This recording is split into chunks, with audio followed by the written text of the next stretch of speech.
Ito ang Factbusters!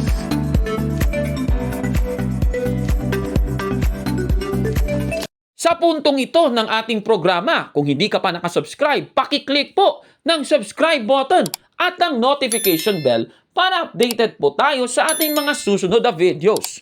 Kaya, let's go at simulan na natin!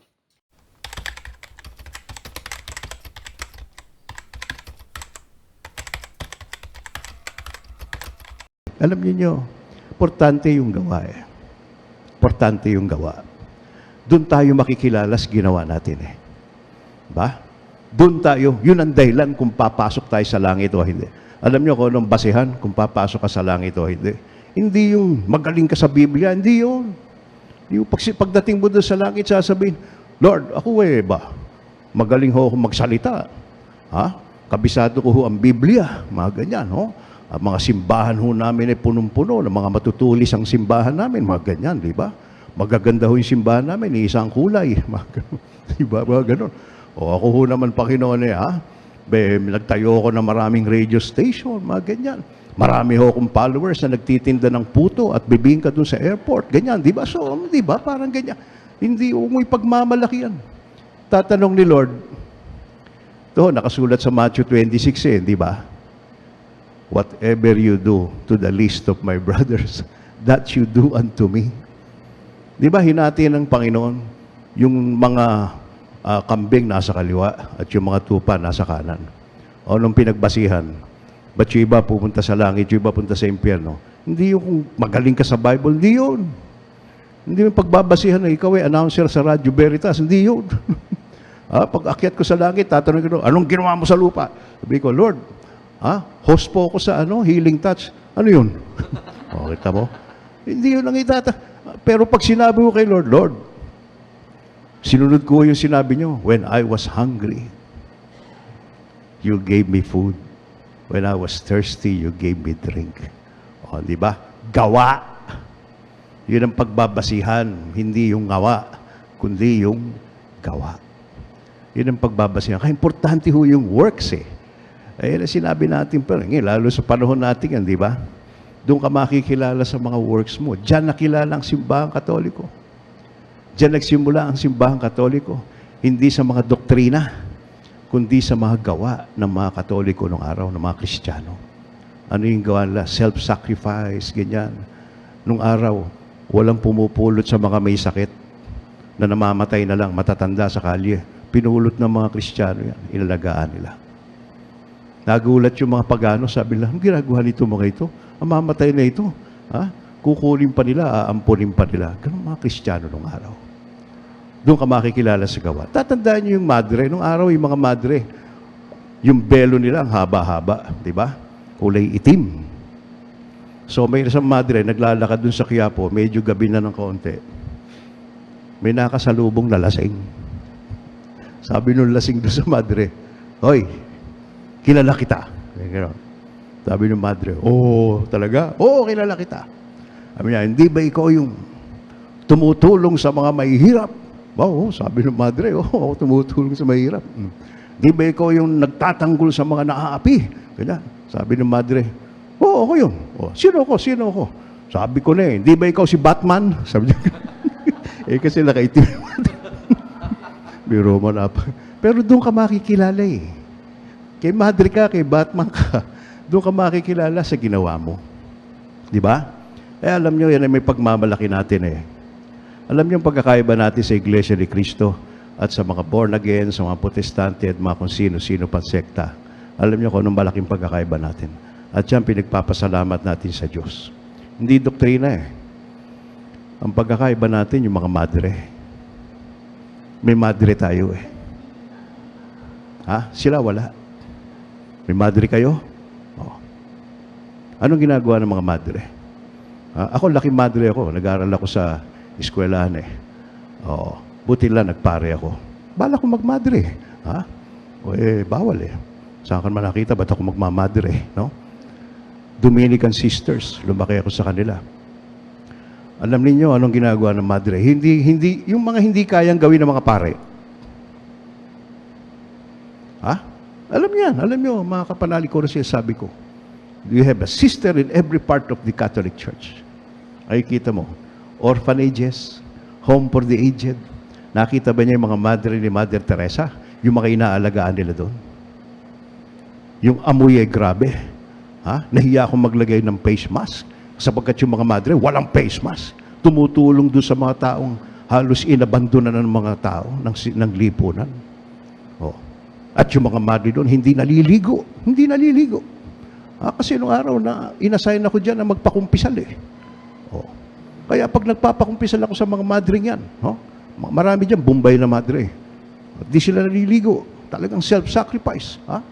Nagpapakumpisal ako dyan, maniwala kayo. Sila may kasalanan akong pinaparusahan. Yun ang sinasabi kong gano'n, no, ha? Kaya sabi ko sa inyo, pero hangang-hanga ako sa kanila. Yung hindi kayang gawin ng ibang Katoliko, nagagawa ng madre. Eskwelahan. Ilan sa inyo gumraduate sa eskwelahan ng madre? Natuto kayo ng basic spirituality, pag-rosaryo, lahat dahil sa mga madre. Ilan sa inyo nagagalit sa madre? Napaka-stricto ng mga madre, yung matatanda. Pero pag nagkaroon kayo ng alumni homecoming at nakita mo yung madring napakalupit nung araw sa'yo, aakapin mo sister, salamat po. Matanda na yung madre. Wala kayo mga iglesia, wala kayo niyan eh. Kami meron yan. At yan ang aming puso. Kita nyo, yan ang gumagawa ng mga hindi namin kayang gawin. Kasi mga pare, iba naman ang ministry ng pare. Pero sila kaya lang gawin yan. Kita ko mga madre, wala sasakyan, naglalakad. At talagang yung total dedication nila. Papaandar na mga eskwelahan, walang sweldo yan. Walang sweldo. Talagang, ibig sabihin, all for charity, all for the love of God, total commitment. Isasabi ko lang sa inyo, pahalagahan natin yan. Ngayon, kita mo, sa COVID-19, sino ang nasa fronte? Di ba, mga madre? Kaya nga, matapang sila, hindi sila tatakot na mahawa. Kaya nasasabi natin, mga kapanalig, kita mo ang Catholic Church. Ako, I feel so blessed as a Catholic kasi may mga madre tayo. Kaya minsan gusto ko na magmadre. Hindi, wala na. Late na tayo, hindi na pwede. Pero isasabi natin, mga kapanaliga, nakikilala sa gawa. Nakikilala sa gawa. Kahit naman sa ngayon yung mga politiko natin dyan din makikilala sa gawa Pakiusap lang natin, lahat naman, mga mayors, lahat dyan, ginagawa ang kanilang dapat gawin. Huwag na tayo mag-away-away. Si Vico Soto, inaano ninyo, di ba? O si Mayor Belmonte, katakot-takot ang bashing. Bakit hindi ba tayo ngayon hindi importante magbakbakan tayo ngayon. Huwag tayo mag-away-away ngayon. Kaya ikaw tawag dito, kaya ikaw senador na nagpunta sa Makati at nagdala ng tinapay na pandikoko, huwag na nating masyadong intindihin yun. Wala namang may tutulong yung ganun Wala na, nangyari na, tapos na, nagkamali. Anong problema nyo? Di ba? So, tingnan na lang natin yung mga dapat gawin. Yan. Ngayon, namimigay ng 5,000, 8,000. Tuwan-tuwa yung mga tricycle driver, may 4,000 sila, may peperang kanya. Anong gagawin nyo dyan? Anong gagawin nyo sa 5,000 nyo? Maniwala kayo sa loob ng bahay nila. Ubus yan sa Tong Eats, maniwala kayo.